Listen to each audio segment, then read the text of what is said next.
प्रिय विद्यार्थियों, आप सभी का ऑनलाइन क्लास में मैं पुनः स्वागत करता हूं। पूर्व के वीडियो में हमने वैज्ञानिकों के बारे में पढ़ा, जिनमें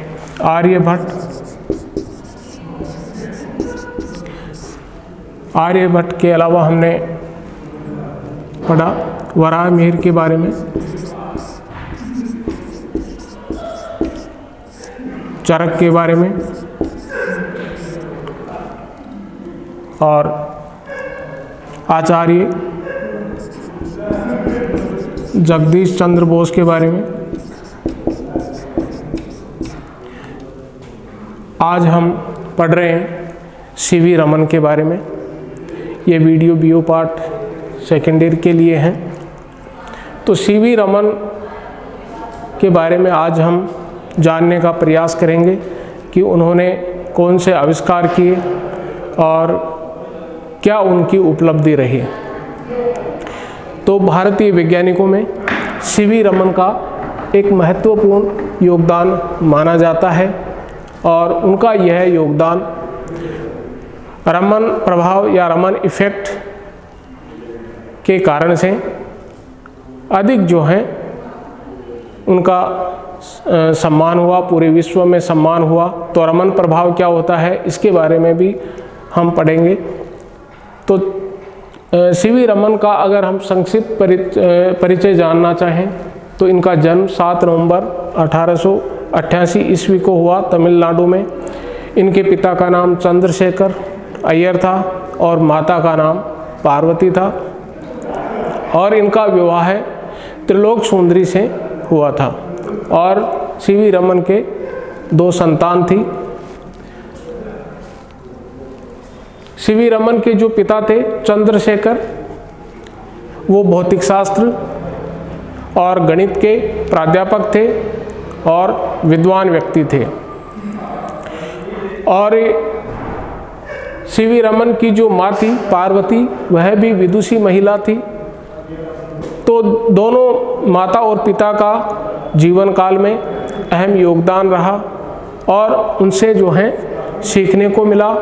तो सीवी रमन की जो है संगीत और वीणा बजाने में गहरी रुचि थी और वो अपने पिता को देखते रहते थे। पिता भी जो है वीणा वादन में कुशल थे, तो उनको वीणा बजाते हुए देखते रहते थे। सीवी रमन तो बचपन में इनको जो है भौतिक शास्त्र और कला के बारे में जो रुचि है वो बढ़ी। तो इनका योगदान इनके जीवन काल में रहा। सीवी रमन देखने में दुबले पतले थे और प्रतिभाशाली बचपन से ही थे। 1902 ईस्वी में इन्होंने इंटर की परीक्षा पास की, जब इनकी आयु लगभग 11 वर्ष की थी। और 1904 ईस्वी में मद्रास विश्वविद्यालय से इन्होंने बीए की परीक्षा उत्तीर्ण की और भौतिक शास्त्र और गणित के जो है इनके विषय थे। और ये विदेश में जाकर के पढ़ना चाहते थे, लेकिन यूरोपीय डॉक्टरों ने इनको जाने से रोक लिया, क्योंकि इनकी जो शारीरिक जो बनावट थी वो कमज़ोर थी। इसलिए उनको यूरोपीय डॉक्टरों ने रोक लिया और वो जा नहीं पाए। इनका जो है शोध पत्र आया जिससे ये प्रसिद्ध हुए। शोध पत्र में जो है ध्वनि के बारे में जो शोध पत्र था, विश्व प्रसिद्ध जो फिलोसॉफिकल जो मैगजीन थी उसमें इनका ये शोध पत्र छपा और पूरे विश्व में इनकी जो वैज्ञानिकता थी वो उजागर हुई। दूसरा जो शोध पत्र है वो नेचर पत्रिका में छपा और उससे इनको काफ़ी इनकी प्रसिद्धि हुई। 1928 ईस्वी में इनको रमन प्रभाव से जाना गया और रमन प्रभाव क्या था इसके बारे में हम जानते हैं। रमन प्रभाव के बारे में इन्होंने बताया कि जो सूर्य की किरणें हैं, मान लीजिए ये सूर्य हैं और सूर्य की किरणें जब किसी पदार्थ पर गिरती हैं, कोई पदार्थ है, पदार्थ पर गिरती हैं, तो गिरने के बाद में ये जो प्रकाश है, इनके जो फोटोन हैं,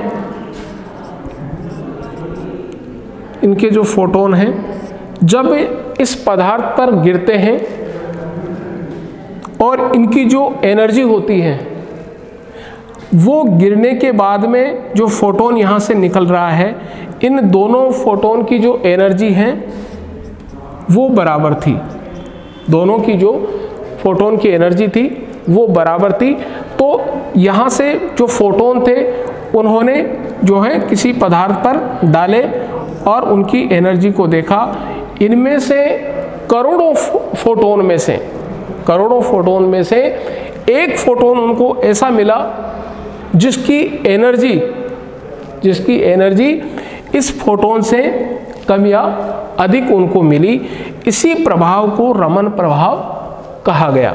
इसी प्रभाव को रमन प्रभाव कहा गया कि जितने फोटोन उन्होंने डाले करोड़ों में से, उनमें से एक फोटोन ऐसा निकला जिसमें से गिराए गए फोटोन की जो एनर्जी थी वो कम या ज़्यादा थी, जिसका अपन उदाहरण बेंजीन के रूप में ले सकते हैं।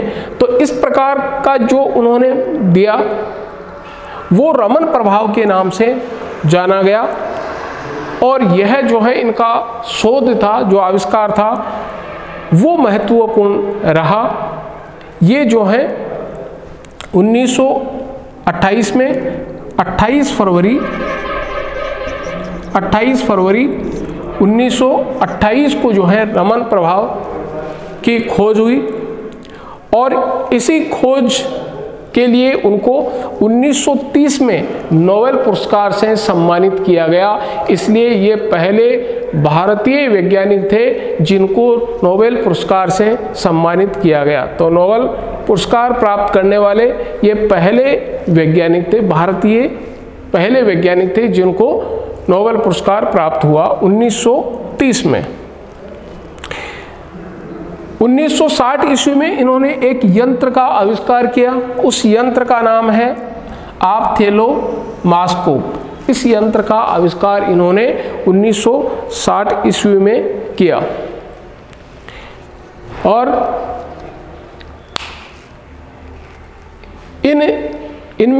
इनमें सबसे ज़्यादा प्रभावशाली जो रहा वो रमन प्रभाव रहा।